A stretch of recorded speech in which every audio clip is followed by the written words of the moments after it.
What Gino discovered early in his journey of helping entrepreneurial leadership teams is all the problems, challenges, obstacles, roadblocks, and frustrations that his clients were coming to him, getting his help to navigate around or break through or solve.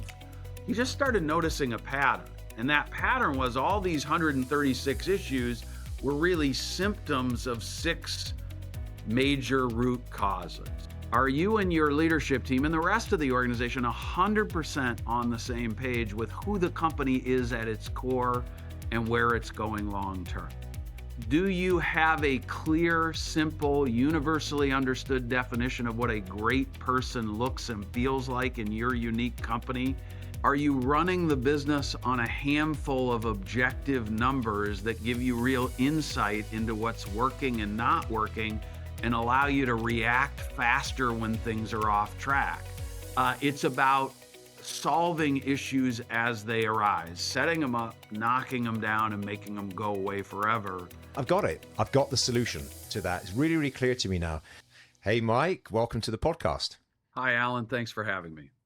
And just before we get started, this is the first one I've done for a little while, which is kind of remote. Where are you speaking to us from today? I'm in a suburb of Minneapolis, Minnesota, north central United States. All right. So afternoon time for you, lunchtime-ish for you, I think? A little after lunch, that's correct. Okay, great. Well, Mike, look, I am really grateful for you agreeing to give up some time and come on this podcast. And one of the reasons that I am grateful is that I have been in my business on this EOS, Entrepreneurial Operating System journey for quite a few years. And it's kind of surprised me and, I don't know, a little bit in a way disappointed me when I come across other entrepreneurs and founders who either have never heard of it or have maybe read a book and never really implemented or engaged very much. I got to say, straight off the bat, that it revolutionized our business and continues to make a big impact on our business. And I think, the whole premise of this podcast is really to create an ongoing resource, source of information, advice, guidance, and value to those business owners and entrepreneurs in that kind of SME space who are, trying to grow a business, trying to scale successfully and probably ideally towards a successful exit. So I'm really excited to unpack this and share your wisdom and your experience. So let's kick off with that. Mike, why don't you sort of go back and tell us a bit about your own entrepreneurial journey and how you first got involved with EOS? Yeah. So, grew up in a household full of teachers and entrepreneurs. My parents were both entrepreneurs. My grandparents were teachers. And so the fact that I teach entrepreneurs for a living these days is probably not an accident. Out of college, I decided to pursue a career in banking, much to my father's dismay.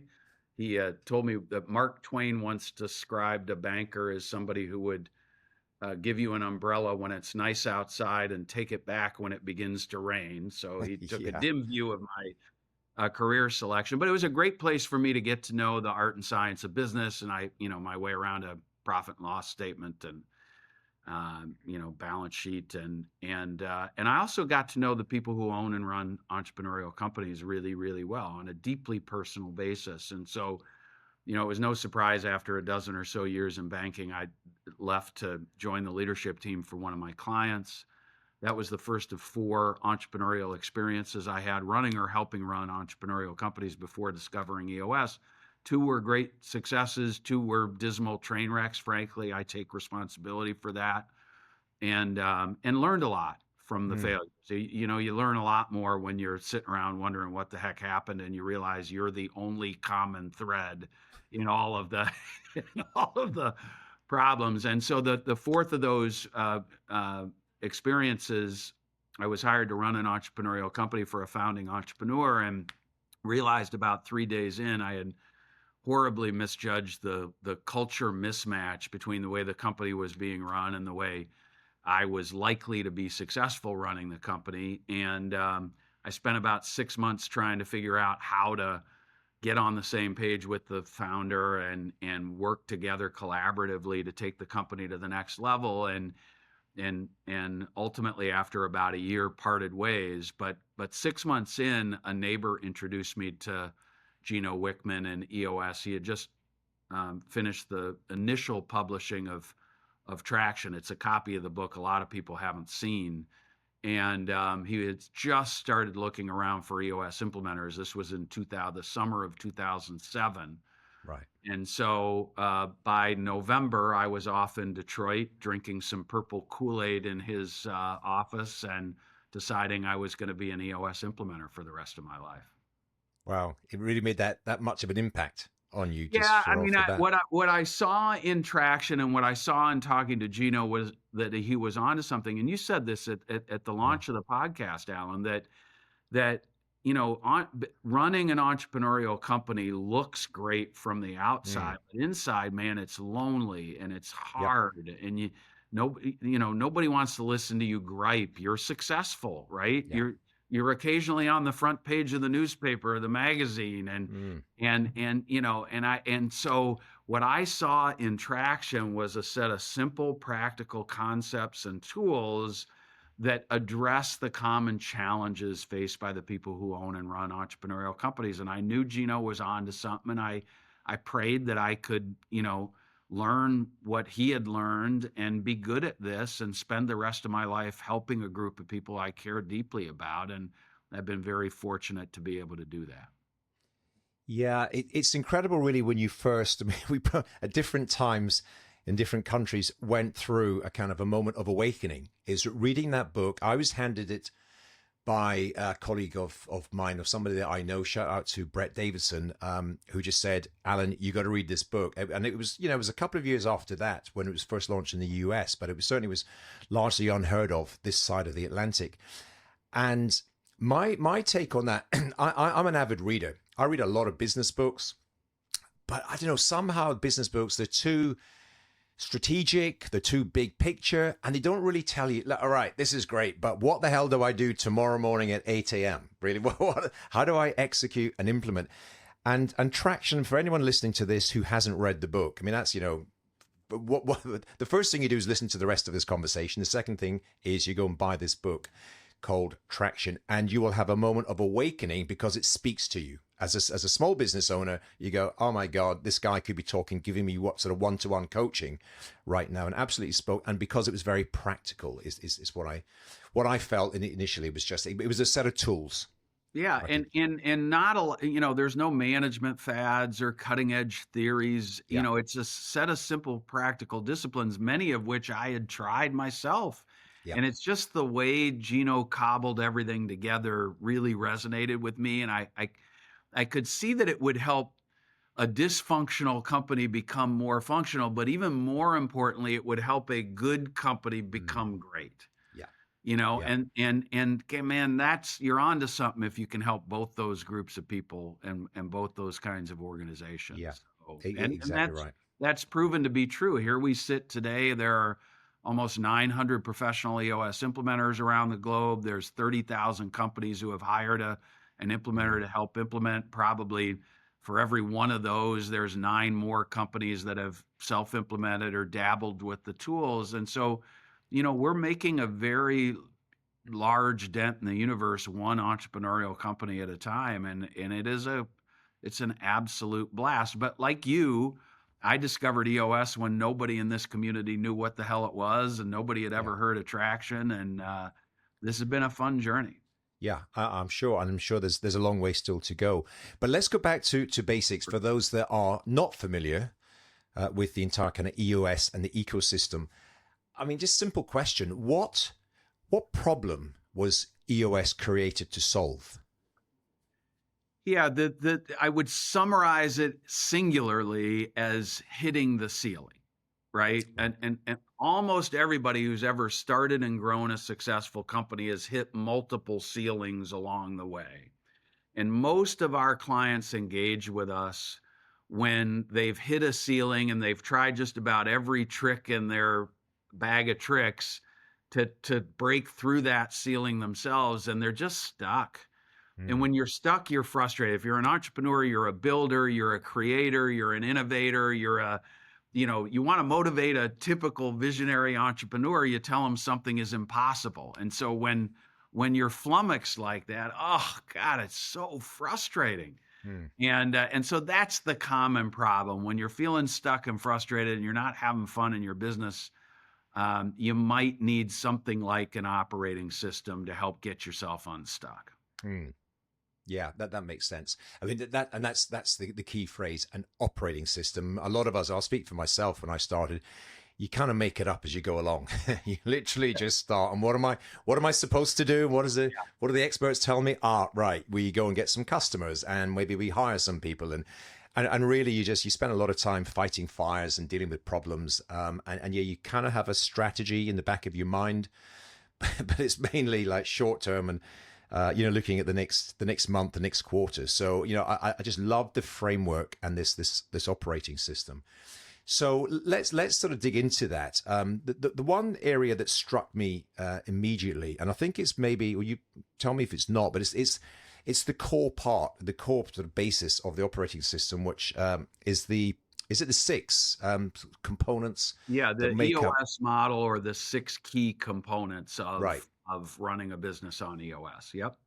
Okay, Yeah, so if we can just run through what sure. are those key six? Sure. The idea, I mean, and I'll give you a little origin story here too. What Gino discovered early in his journey of helping entrepreneurial leadership teams is all the problems, challenges, obstacles, roadblocks, and frustrations that his clients were coming to him, getting his help to navigate around or break through or solve. He just started noticing a pattern. And that pattern was all these 136 issues were really symptoms of 6 major root causes. And those 6 things became the 6 key components of the EOS model. And what we believe is a truly great company is just strong in all 6 of these things. Mm. It's vision. Are you and your leadership team and the rest of the organization 100% on the same page with who the company is at its core and where it's going long term? It's people. Do you have a clear, simple, universally understood definition of what a great person looks and feels like in your unique company? And are you really good at attracting and retaining those kinds of people and repelling everybody else? It's data. Are you running the business on a handful of objective numbers that give you real insight into what's working and not working and allow you to react faster when things are off track? Not, do you have a lot of data, but are you good at using data to run a better business and drive the right kind of behaviors throughout your organization?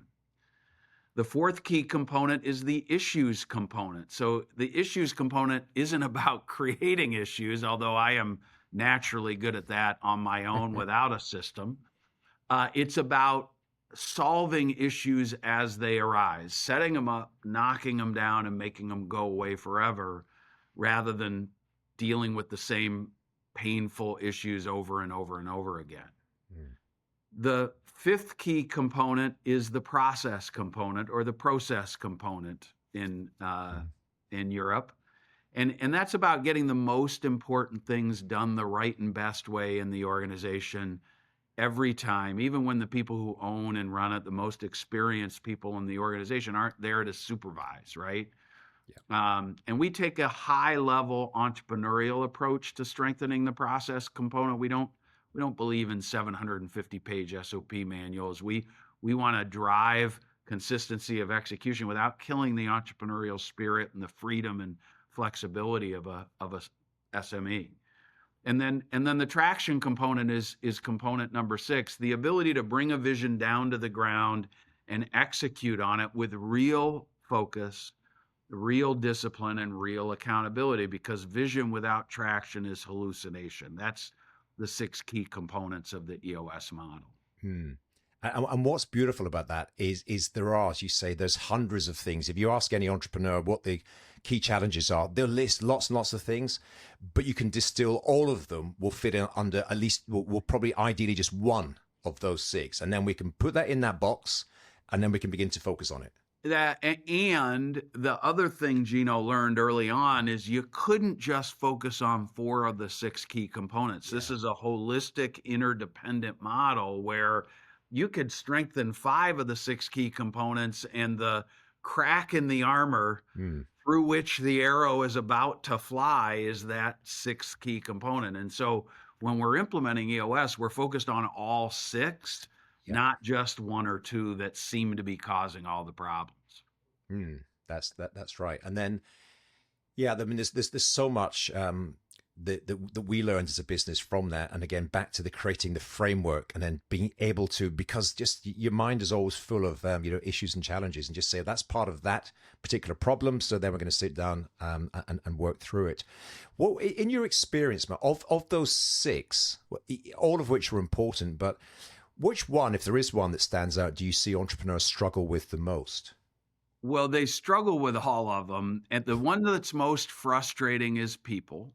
Okay. Um, you could be 86% strong in the people component and still struggling with the 14%, right? People are Yeah. maddening sometimes. Yeah. And we employ humans, and thank God we employ humans, because if we employed robots, I'd be out of work. Yeah. And then I wrote the book Process specifically because of all the components that my clients are resistant to spending the time and exerting the discipline necessary to get to 80% strong.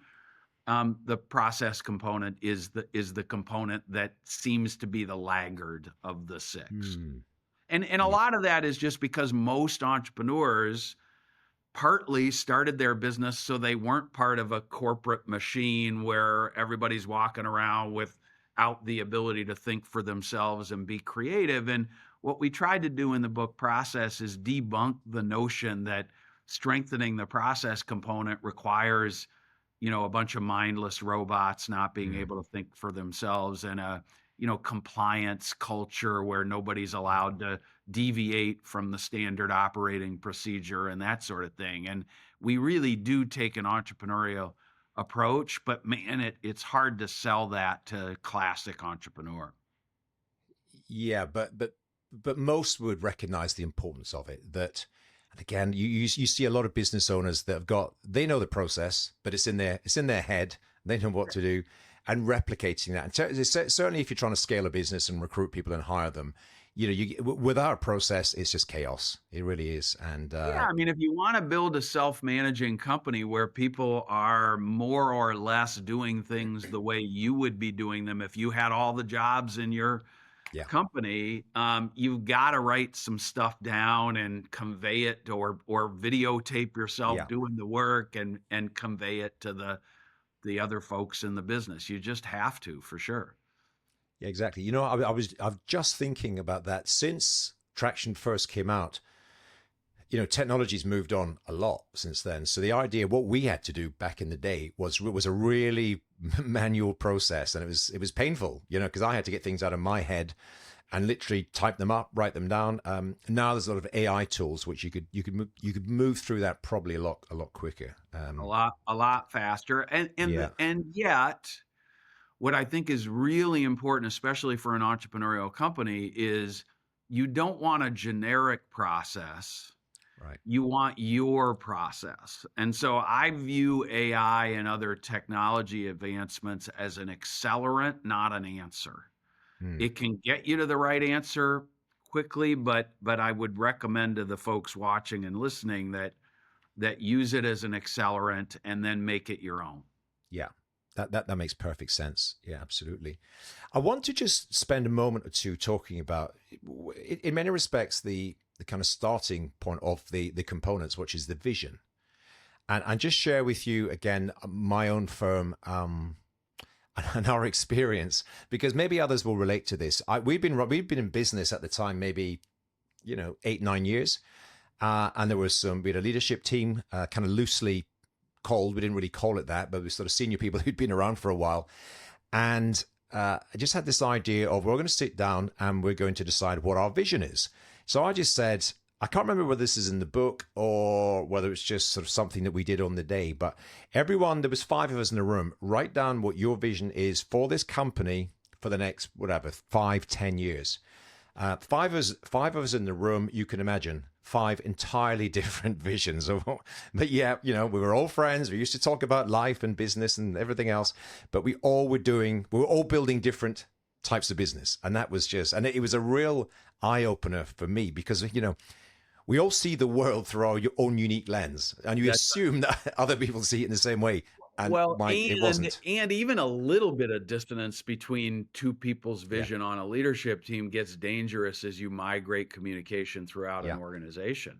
Alan, that's the problem there. Yes, you read that in Traction, and we talk about that in the talks and workshops that there's never been a company with not enough vision or no vision. Right? It's almost always there's too much vision. You've got one view of where we're going and how we plan to get there, and somebody else has another view. You've got it exactly right. Yeah, and the other thing that I thought, and maybe some of the audience tuning in now might think, because we are by definition, my company and a lot of the people that I engage with are, the classic SME. That's kind of maybe sort of 3 to 30 million pounds, dollars turnover, that sort of thing. So they're not billion-dollar businesses, but they're great and they're successful and they're fun and engaging to work in. But to me, why I arrived at this, I don't know. But a vision was for Google or for Amazon or something like that. It wasn't for a small business. A vision just sounded almost too grand. And yet I pretty rapidly came to the conclusion that it was absolutely essential. It was fundamental to everything to get on the same page, get everyone in the organization on the same page as to what the hell are we trying to build here? Let's all understand it before we start fixing it. Yeah, I couldn't agree more. And the analogy I like to evoke when a company is struggling to understand the importance of alignment around a common vision is imagine dumping out all the pieces for a jigsaw puzzle, but not having the lid of the box to look at when you're putting the puzzle together, right? That's what a company without a clear, coherent vision is. You've got 5 people working on a project, but they're not sure where the finish line is. Yeah. And so you just have to get everybody on the same page. Yeah, exactly. So yeah, we certainly went through that, and it was great to just have clarity. And I say we're all different. We weren't a million miles away, but we just tightened up and we looked for common themes, and we arrive at one single vision for the organization. And the great thing is then you could begin to share it with the rest of your team, with your clients, your prospective clients. This is what we're all about, and this is how we see the future. So well, and the other thing I'm always careful to point out when we're talking about vision is this isn't some painted on the wall roadmap that's etched in stone and never going to change. One of the cool things about EOS is that we're iterating that vision every quarter. We're in the session room and we're asking the question every quarter, is this still our company's vision and plan? And when it needs to change, it does change. And when we got something wrong the first time we drafted our vision traction organizer, we discussed and debated, and we stay aligned by being willing to iterate and not using it as a weapon, for lack of a better term. No, exactly right. And that's what's great about it as well. It reflects the dynamism of the entrepreneurial business, because things do change. The economy changes, your market changes. You need to be adaptable. Well, you brought up AI. I mean, that was on 0 of my clients' issues list 3 years ago. And then it started slowly cropping up, and now it's on every single issues list with every client I've got. Right. And so, and 3 years is nothing when you're building an entrepreneurial company. It goes like that. Yeah, it sure does. If you're not on your toes, you're going to get left behind for sure. Yeah, exactly. The other thing that's aligned to that, I thought as well, was the idea of core values. And really having a set of them, which again, maybe it's just my cynical nature. I thought, come on, we're not this huge organization. I don't need. And I was actually quite, I've read a lot of business biographies in the past, and there was some, great financial scandals, and Enron was a famous one that they had the great. Yeah, they had the most beautiful core values. Both of them had integrity as a core value. Right. So what you said, Alan, is having core values. And I say there's no value in having core values. There's value in using core values to hire the right people, reward, recognize, review those people. And if you've got somebody who doesn't exhibit those core values every day, terminate people. Yeah. You've got to live and breathe your core values to make them valuable. And the companies that just put them on the wall behind the receptionist desk or on the side of their trucks or Yeah. on the website, that's not delivering any value. It's using a set of core values to build and maintain a culture that's important to you that Mm. really makes the difference. And that's what excites me about the work we do. No, it's great. And the other thing I took away from it is they do have to represent like who you are, what you. I guess you could be a little bit aspirational. We're almost there, but this is the company we want to be. We're on the track to be there, but they cannot be just ridiculous. No, words like integrity, honesty. Come on. They don't. That didn't make. Well, It doesn't make a lot of sense to say things which are table stakes. there's a great resource. There's a great resource for any fellow cynics Yeah. listening, because I'm cynical too, for sure. And Skeptical, I'll say skeptical more than skeptical. cynical. But That's good. yeah, So Patrick Lencioni wrote a article that was published in Harvard Business Review called "Make Your Values Mean Something," and in it he describes why core values fall flat right. in an organization, and he identifies three core values traps. One is aspirational, as you said. Mm, You can't use as a core value something that few people in your organization feel accurately describes the culture today. yeah. One is accidental, meaning something that might have been important historically in your organization, but in the future, as you grow and scale, you're not going to fiercely defend it and terminate anybody who doesn't exhibit the core value. That's called an accidental core value Mm, or an accidental value. And then he also talks about avoiding permission to play values, things that every company demands from all of its employees. And that's where he puts honesty and integrity. He's like, are you competing against any hiring organizations that are looking for the least honest, least trustworthy exactly. people in the market? I mean, Yeah. why is that a core value? How about you just hire and fire for integrity and honesty without naming it as a core value? It's Yeah. pretty good reading. That makes sense. I'll look up that article as well. It sounds spot on. And actually, I recall we had a lot of fun because we just went through and you begin to just brain dump a lot of just words, fancy words that represent values. But if you're honest with each other, and you've got a good bunch of people that you work with, you say, no, we're not that, and we're probably never going to be that, but we're more like this thing here. And we ended up creating a set of five core values and that was the key thing as well. And I had some difficult times after that. There was one member of our team that just didn't represent that, and it was bad for them as much as it was bad for us to keep them on the team, because every day they're like, once we began to focus in on that and live and breathe these core values, they were like a fish out of water. They were no longer comfortable working in the organization. I just had a conversation. I said, maybe your future is not right here. And they said, I think you're probably right. So, but it was a good thing to do. Yeah, you're freeing somebody up to work for an organization where they're a better cultural fit, Yeah. right? And this is a great illustration of the interdependence of the components, because of course, core values are things we discover and define to strengthen the vision component. But then when you're using the core values to hire, fire, review, reward, and recognizing people, you're strengthening the people component. And Yeah. that's what the two things we do to strengthen the people component is. We help leadership teams focus on getting the right people in all the right seats. And a right person is just somebody who fits your culture like a glove. Mm. Somebody who's in the right seat is just really good at his or her job. And we believe you need to have both right people and right seats.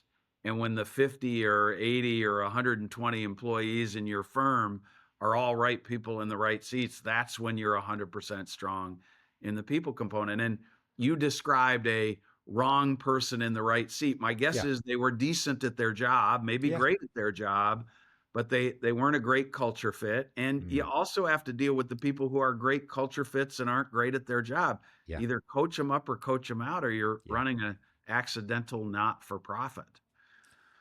Yeah, exactly. Exactly right. And EOS provides again a systemized model for dealing with exactly that. When you're looking at people on the team, just share a moment or two on that framework. Yeah, well, we there's a series of tools we use to strengthen the people component. The first is an accountability chart. Like, what do we need in this organization to execute well for the next 6 to 12 months, and what's the most efficient way for us to harmonize all the little human balls of energy and organize and manage those folks so we're all working to achieve a common good. And in that accountability chart is a seat with 5 roles in it describing the key accountabilities of every person or every job in our organization. And so somebody who's in the right seat, when you look at those 5 roles and you look at the person who does the job, you say to yourself, oh, we're good there. That's somebody who's in the right seat. I don't have to worry about Lionel Messi playing midfield or Yeah, yeah, or pick somebody else for whatever position you want to pick. But sure. that's what a right seat feels like. And so now we've got the core values that are helping us figure out right person and the accountability chart for figuring out right seat. And we add a couple of other tools called a people analyzer and Mm. GWC that I don't want to bore the Yeah. viewers with, but it is a holistic system of helping people become their best selves in your organization. It is not a system for blindly terminating people who don't get the job done well yesterday. What it does is it encourages leaders, managers, and supervisors to have otherwise difficult conversations with people Mm. in a way that creates teamwork rather than an adversarial relationship between boss and employee. Yeah, and it just seems to work for that entrepreneurial business as well. It is not dictatorial. To my mind, and again, this is me just shooting from the hip, my experience, it is both intuitive in it allows for creativity. You got to make an objective judgment on somebody. Does somebody, Right. the GWC, do they get it? Do they actually want this? And but it's also kind of data driven. There is some information. You look for evidence, either in support or against your thesis. I think when you're talking about a person, so it's that sort of nice combination of both. But it's not some crazy complex HR modeling system that is just not built for an entrepreneurial business. That it does allow quite a lot of flexibility to Yeah, for the right outcomes for everyone. that's right. And encourages immediate conversations when there's a problem, Yeah. right? Like, it just boils it down to such simple terminology and thinking that you're not waiting around for 3 or 4 quarters to figure out why somebody isn't Yeah. satisfying the needs of the organization. The minute you start seeing things that aren't great, you're encouraged and you've got all the tools you need to go have a conversation. Mm. That's the thing that drives entrepreneurs crazy. And I had a client in here earlier today, and the people and culture leader in that company said, "Yeah, I mean, I never hear from a manager who who wants to have the first conversation with their person. Mm. What I usually hear is Bill's got to go." Right. And she says, well, how many times have you had a tough conversation with Bill to let him know what the gap between the way Bill's performing and what you expect are? And the answer is almost always, well, that's what I'm coming to you to figure out how to do. Right. But I've already made up my mind that Bill's got to go. So Yeah. what's the point of the conversation? Sure. That's what we're talking about is man, go have the conversation. Yeah. Yeah. Absolutely. There's so much to go through. There's a couple of things I really want to discuss, which I think are absolutely fundamental. Again, in my experience, they were for us. Talk to me about what is known as the VTO organizer. Is it? It's like the 2-page business plan. Vision traction organizer. Yeah, a way of thinking about it is that it's a 2-page business plan, but it's a 2-page document using clear, simple language which describes who your company is at its core. I believe every company has a soul. Okay. It Mm. describes where you want to take this company long term, 5 to 30 years out. And it describes exactly how you plan to get there. And when you answer the 8 questions that are asked by a vision traction organizer with your leadership team in the room, you get that team 100% on the same page with who we are, where we're going, and how we plan to get there. And so those 8 sections are: what are our core values? What's our core focus or our company's sweet spot? What's the kind of work we love doing and are truly best in the world or busting our tails to be best in the world at? The third section or question is: what is our 10-year target or core target? This is just a big, long range, energizing goal for the organization. Jim Collins called it the BHAG. Yeah. What is our marketing strategy is section number 4, question number 4. What's our 3-year picture? What does this company need to look like 3 short years from now to make us feel like we're on track to achieving our long-term goal? And then you flip the document over to the traction side of the document. Those first 5 sections were on the vision side. The traction side of the document includes a 1-year plan, a set of quarterly rocks, and a long-term issues list. All the stuff we made the difficult but necessary decision not to prioritize right now, we put that stuff on our long-term issues list. So when we're setting rocks or setting goals next quarter or next year, all those items are there and we can choose from that list and prioritize accordingly. That's the vision traction organizer. Yeah, great. Thanks for explaining that. I think that's the whole point. I had, up until meeting up with Traction, seen a lot of vision type documents. This is what we're going to do. We're going to take over the world. I'm going to scale. We're going to 10x, all these fancy words. But no one ever said how we're going to do it. So if you can distill all that down, this grand vision, 10 years out, big, hairy, audacious goal, and all the other parts of it. But then but if you flip the page over, it says, this is how we're going to do it. This is this is literally what we're doing next week in order to be on track to achieve that.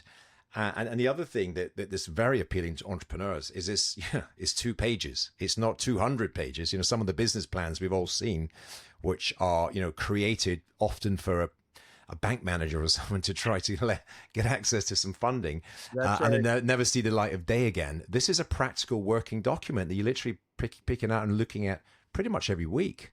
That's right. And I think the thing I love about it even more than that, everything you just said is true and valuable. But what I love is when it's 2 pages, it forces clarity and simplicity. Yeah. Right? Simplicity of language, right? We don't believe in vision statements that are 3 paragraphs about leveraging the synergies of cross-functional dynamics to create new paradigms of greatness. Right? You've done this before. Right. And so, God, I want the person sweeping the shop floor every night to understand what your company is all about, where it's going, and how it plans to get there.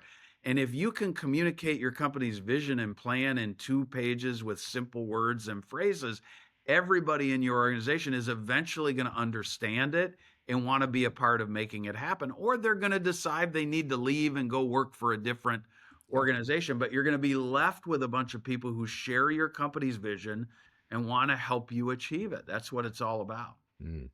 Yeah, and the fact that it's simplified and distilled down just makes it a practical everyday tool, which is super helpful.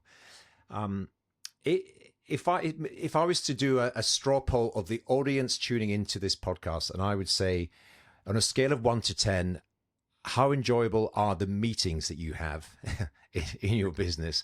I've kind of done this informally in the past a couple of times, and the scores are never very high. A 3 or 4 tends to be the average score, sometimes lower, occasionally a bit higher. Business meetings generally, the general experience, most of us in business, are that they're not great.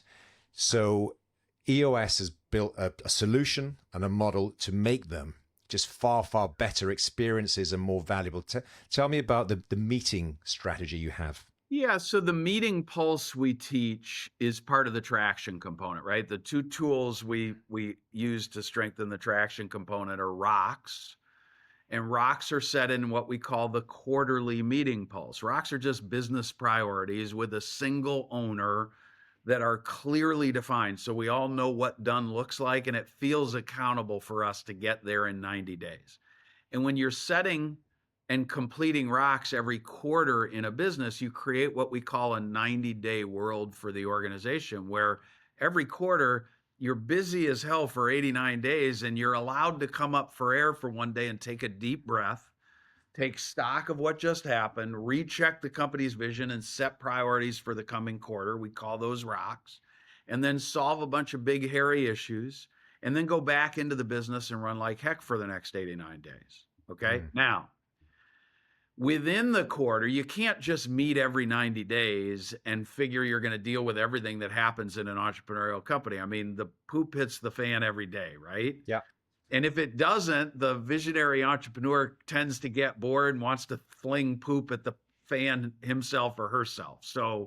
So we also teach a weekly meeting pulse that we call a level 10 meeting to address exactly what you just said. And that name comes from a question Gino asked all his leadership teams before he started working with them. And he actually did ask them to rate the quality of their internal meetings 1 to 10, and the average score is about 4. Right. When you realize that internal meetings take up about 25% of the time of most leaders in most businesses, that means you're spending a quarter of your time every week doing an activity that you're really bad at. Because 4 on a scale of 1 to 10 is worse than failing. It's like my college grade point average, for goodness sake. Right.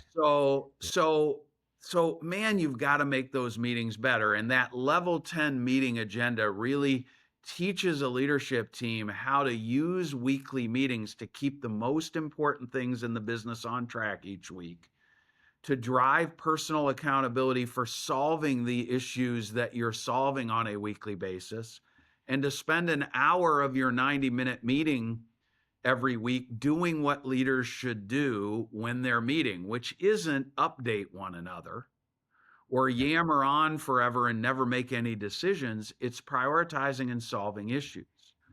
So it's keeping things on track, driving accountability, and spending time prioritizing and solving issues that makes your meetings better. And then the last thing we do, Alan, that I really love, it's simple, but it's magic, is at the end of every internal meeting, we ask our clients to rate the quality of the meeting out loud using an honest scale of 1 to 10, with 10 being, this was maybe the best meeting we've ever had or a great meeting. And I realize in the UK, nobody would ever say 10. And your perception is that in America, everything's a 10 because everything is always awesome. And there's a lot of truth to that, for sure. But what I care is that you're honest with one another and you give constructive feedback when you didn't have a great meeting. Because when you're doing that out loud instead of after the meeting in a private conversation, you're working with the whole team to make the quality of your meetings better every week. And that's the importance. I don't care what the score is. I care about the feedback and the genuine desire to get better. And that's the point. You ideally, you're continually improving, and it's fine if someone says that, like they have done in our meetings, this was a 4, right? Why was it a 4? Because we started late. Someone didn't do this. Someone didn't prepare. We asked this question, and we went off track for half an hour. And you think, you know what? They're right. They're right. And rather than you say you go off to a private meeting, or even just in your own head, you're thinking, what a waste of time this just was. It demands a level of honesty. That's the thing. So this comes back to the core values and making sure that everyone you're open and transparent with your leadership team and with the entire team, and so that everyone can feel comfortable with saying to the CEO, to the senior leaders, in my opinion, this was not a great meeting. But here's why. That's right. That's right. And that's where level 10 comes from, because we want you to raise that score from 4 to north of 8.75. Let's just say that. So that's acceptable. Well, we're in Britain. Anything above an 8 was fantastic. I know it's world class, Olympic quality. It truly is. It truly is. Now, the other area, which again I think was and is a game changer. Maybe it wasn't like it wasn't original thought necessarily. This had existed for a long time, but the book really clarified it to me, and that is the roles of the visionary and the integrator. So for those who don't know what that is, explain what the visionary and the integrator, what the roles are, what they do, and how they operate in a business. Yeah, and I'll start with a little context to just to be clear. When we build the accountability chart with the leadership team, it's actually the morning of the first full day we spend together, and we ask the leadership team to fire itself. Like, none of you are allowed to come to work here tomorrow, and you're advising the next generation of leaders of this company what you think the simplest and best structure would be to run the company. Right. And so we build out the leadership level of the accountability chart, talking first about the major functions we need to fill with great people. Right. And so major functions are things like marketing and sales. I mean, nothing's going to happen in our business if we're not out there in the marketplace creating demand. And another major function is typically operations, whatever you do to deliver value to your client. It's building a product, delivering a service, hand holding the client, whatever it is that creates value for the client typically fits in that bucket. And then finance or finance and administration is the art and science of building and maintaining value in the company, watching money flow in and out and retaining more than we send out, and building infrastructure, people, et cetera. And so we have that conversation, and our leadership team builds out the major functions of their unique business. We're never trying to shoehorn someone into a particular structure. So I'll have clients that have both a marketing and a sales leader on the leadership team, or two distinct or three distinct operations leaders, or maybe HR and IT come out of the finance bucket and they're their own seats. And so we're customizing this to our clients. Then the other customization we do is at the next level up. Every organization needs a function we call the integrator or integration.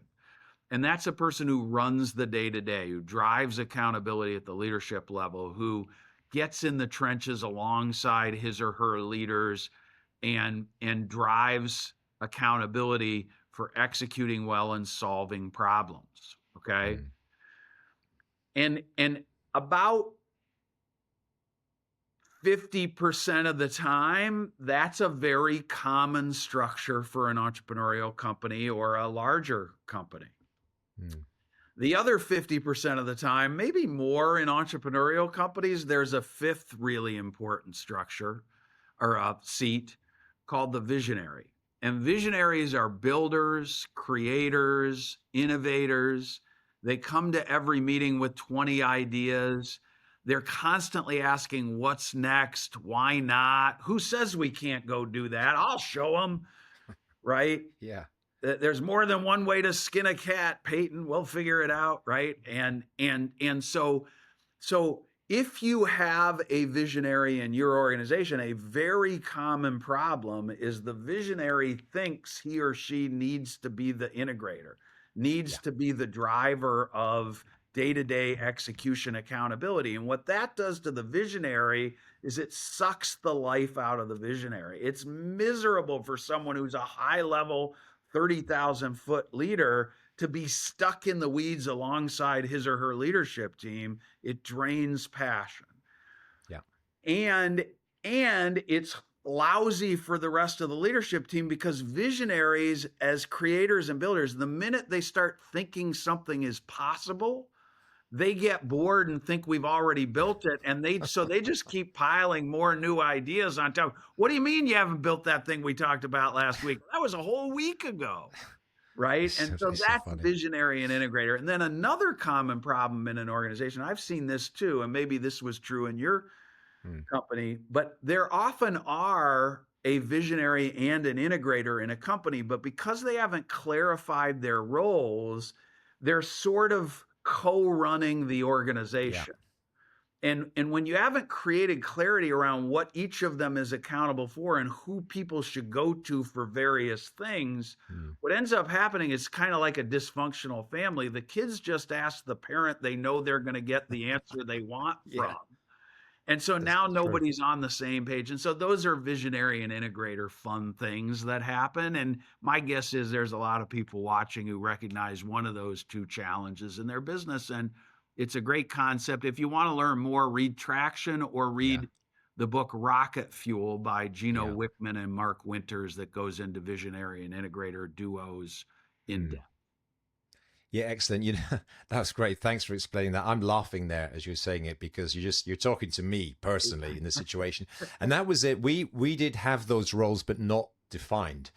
And when and I I fell into this role. I didn't consider myself that, but when I read the description of visionary, I thought, well, yeah. And I had colleagues read it, and they, well, that's you. You've got all the grand ideas, 100 ideas, but you don't complete any of them. That's Right. the thing. I mean, none. I'm on to the next one. And in order to be a successful business, you got to execute. You got to get some stuff done. And another thing as well is once you define these roles and are set free to thrive in that role, it's exactly what you do. You love it. I think so. I don't have to do this other stuff, which I find very dull and boring. And the answer is no, you don't, because you're not very good at it to start with. And then the integrator, they love doing that stuff, and when set free to go ahead and execute and get stuff done and complete projects, they thrive. And it was just, again, it's another classic example of, when you look back at it now, pretty simple, but just that simple definition of the roles, the expectations, and setting people free to thrive and be the best they can be in the particular role they do. Well, this is a great example of the hitting the ceiling, right? If you founded the company and and people have historically come to you for the answers they couldn't discover themselves. Yeah. It's very easy to fall into the trap of feeling like that has to be your role. I'm the decider, my name's on the sign, I own 100% or 80% or 62.3% of the company, blah, blah, blah. It's very easy to fall into that trap. And I think what the book Rocket Fuel and what the concept of visionary and integrator, whether you read the book or not, does is it tells you that you can own a company and be a part of a leadership team, but spend all your time doing the highest and best use of your skills, talents, and passions. Yeah. It doesn't mean you get to abdicate responsibility for being a productive, valuable member of the team, by the way. It just means that we don't need to force your square peg into a round hole. Yeah. And when you find the right visionary that's going to be a perfect puzzle piece for you, or right integrator that's going to be a perfect puzzle piece for your visionary nature, and the two of you are working harmoniously to lead and manage a team as it scales the next mountain, it is glorious, man. It frees you to be super valuable to the organization and a tremendous resource to the rest of the leadership team, who gets now to leverage your visionary tendencies to solve their own problems, rather than be stuck in the weeds dealing with the tactical stuff. No, exactly. For in the right organization, it can absolutely sort of set you free. Businesses, I think, can fly after they nail this and they get the right people doing, embracing those roles and being allowed to, to thrive and to flourish in doing that. So it's very well set out in the book. So definitely worth checking out. Now, a lot of people who tune into this podcast is the original premise is really around a lot of the work I do in my day job in a financial planning business, but we work with a lot of entrepreneurs going through liquidity events, going through scaling up, selling and exit, and kind of, life on the other side and all the ups and downs that go with that. And so a lot of conversations I have is about, well, I'm 3 to 5 years away from probably getting some sort of exit. And it just struck me that an EOS model could be really, really valuable to those sort of entrepreneurs at that stage in their career. I mean, what are your thoughts, Mike? And, how could, implementing EOS drive and improve the quality of your business and therefore the value of your company? Yeah, I mean, said as simply as possible, your company is more valuable the less valuable you are to it. Okay. Yeah. And if every important decision and every big relationship and every new product you develop or new service you deploy requires your expertise or your industry contacts or your whatever, then a lot of the people buying businesses would devalue the organization, because what happens if you decide to retire or quit because you've never been employed by anybody but yourself and you're patently unemployable? This is Yeah. true of me, by the way. I'm not Sure. calling anybody Yeah. who's listening out. I am patently unemployable. Yeah. Um, that's why a system that helps you assemble a great leadership team, drive right people, right seats through the organization, improve execution through discipline and accountability, and have a bunch of artifacts like a VTO and an accountability chart and scorecards and rock sheets that help you communicate to a prospective buyer, here's who we are, Mm. here's how where we're going, how we plan to get there, here's how we've been executing for the last couple of quarters. Look, we've built a machine for execution that doesn't rely on any one of us as a critical component of achieving the next 3 to 10 years worth of growth. Well, gosh, if I'm an investor in businesses like yours, I'd much rather spend my money investing in your company than take a flyer on somebody whose business model is, I'm a genius and I've got 1,000 followers. Yeah. That's the simplest way to answer Mm. that question. There's about a billion other really cool answers to that Yeah. question, but that's the most important. Yeah, and that makes perfect sense as well. And it's just something that struck me when when I initially thought, when I was thinking I was going to line up some guests to come on the podcast, I hadn't initially joined the dots about that specifically. I know that all the work that Traction has done, it's a great resource. It's good for business owners, but the more I got into it, I thought, of course, this is what people tell you. You want to, you are going to devalue your business if you are required for every decision and every activity in the company. So how do you systemize and structure an organization that you don't even need to show up to? That is, by definition, that is a more valuable business. And then you begin to build almost, a paper trail, evidence trail. We've been doing this now for 2 years, 3 years, 5 years, and here's our progress, highly documented. And now you're saying to a potential buyer, look, over to you guys. You can take it and run from here. Hopefully, you'll continue to employ the EOS model to grow and scale. And I think there's even an opportunity for if you've got a number of EOS enabled companies to kind of band together. We've all been using the same systems and processes. That's how you could really amalgamate and get real significant scale in business. Yeah, in the last 3 or 4 years, I've had a lot of clients sell, and the part of the reluctance to sell is that you've built this really valuable legacy and you've built a culture you're proud of, and you've got a lot of great people on your leadership team and at the next levels of the organization that you're worried, what's going to happen to you if somebody else is calling the shots, right? That's Yeah. classic owner thinking here. And I think with the VTO and with the set of tools we've got in place, my leadership teams who are still running companies that sold to a platform roll up strategy or whatever, they were better at communicating to the buyer about exactly why they should leave the business operating more or Mm. less intact. Hey, we've got a set of core values that we use to hire and retain great people, so please don't screw with that, because if you do screw with that, we're going to lose some of our best people and we're going to Mm. be less good at executing. And here's our vision and plan. And what I've seen post transaction, Alan, is if the leadership team of the company that's been acquired isn't stepping into the void created by the change of ownership and saying, here's who we are, here's where we're going long term, here's how we plan to execute. Are you good with this? Mm. 80% of the time, the buyer goes, holy crap, yes, I'm good with that. Thank you Yeah. for telling us. We're just going to hold you accountable to do this. And maybe Yeah. there's a little negotiation about the pace of growth or the Sure. profit margin or synergies or whatever. Yeah. Yeah. But it isn't a group of people who have just been sold saying to the new overlord, tell us what you want us to do. And that Yeah. so as an owner of an entrepreneurial company, that makes me feel like, hey, with all these tools in place, I can accurately convey to the buyer what it is they're buying and help them understand the value of perpetuating that vision and that plan and that structure and all that stuff. Mm.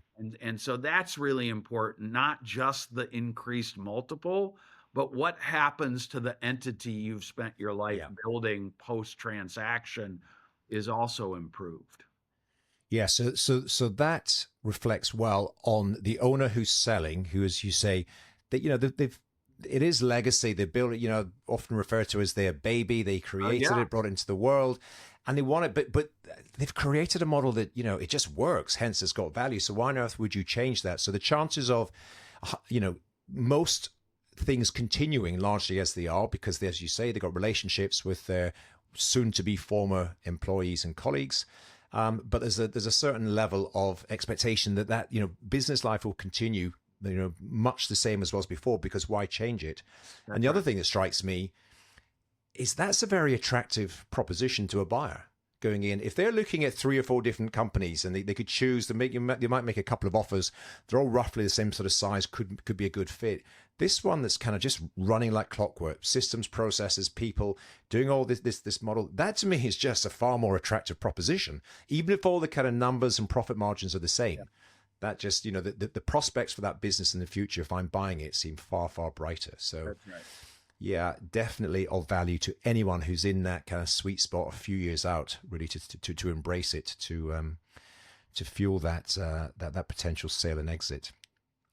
Look, this has been amazing. I've thoroughly enjoyed it, because catching up and remembering some of my early days on the journey. There's one thing that we haven't touched on that I'd love to just spend a moment on, and that is referred to as the clarity break.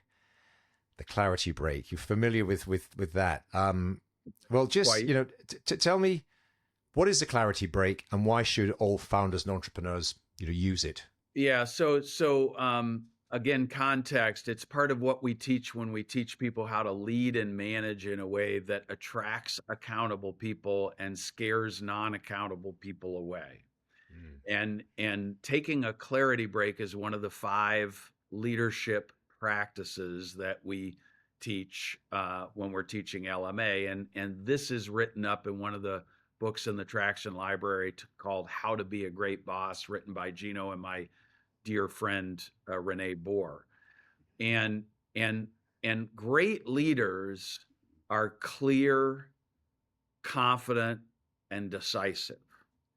And the genesis of the clarity break is, if you're not taking time to think and get clear and protect your confidence as a leader, you are not going to appear to the people in your organization as clear, confident, and decisive. People are going to be throwing stuff at you, and you're going to say things like, whoa, I'm too busy to deal with that right now. Just put it on my desk, put it on my desk. And what you're allowing when you do that is you're allowing upward delegation. Okay. And so what we ask is for all of our leadership team members to schedule regular time with themselves that becomes sacred. You never cancel, where all you do is think, get clear, and protect your confidence. So you might jot down 2 or 3 issues you're struggling with, and you want to get your thinking straight before you bring them to your level 10 meeting and ask your leadership team to work with you to solve the issue. And so you're just jotting down and doing some problem solving on a piece of legal paper or whatever it is you use to do your best thinking.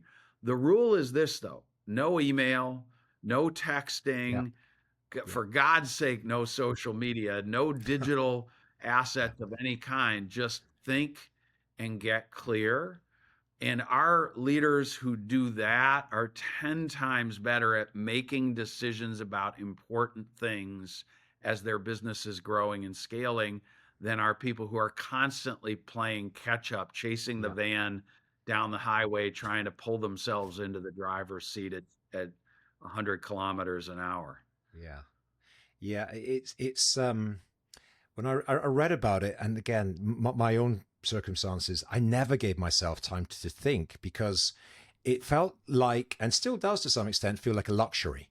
I'm going to just go, and it goes against the grain, because what I actually did and still do is I go outside and I go, there's a I live in the city, but there's a beautiful park near me, and I go for a walk and I sit down by myself. People might think I'm mad, because I'm not scrolling my phone, I'm not scrolling social media, I'm staring into space.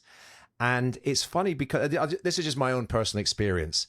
Maybe I'm a weirdo. I don't know. But there's for the first 2-3 minutes, I'm thinking of all the things. Oh yeah, got to do this, got to do that. Yep.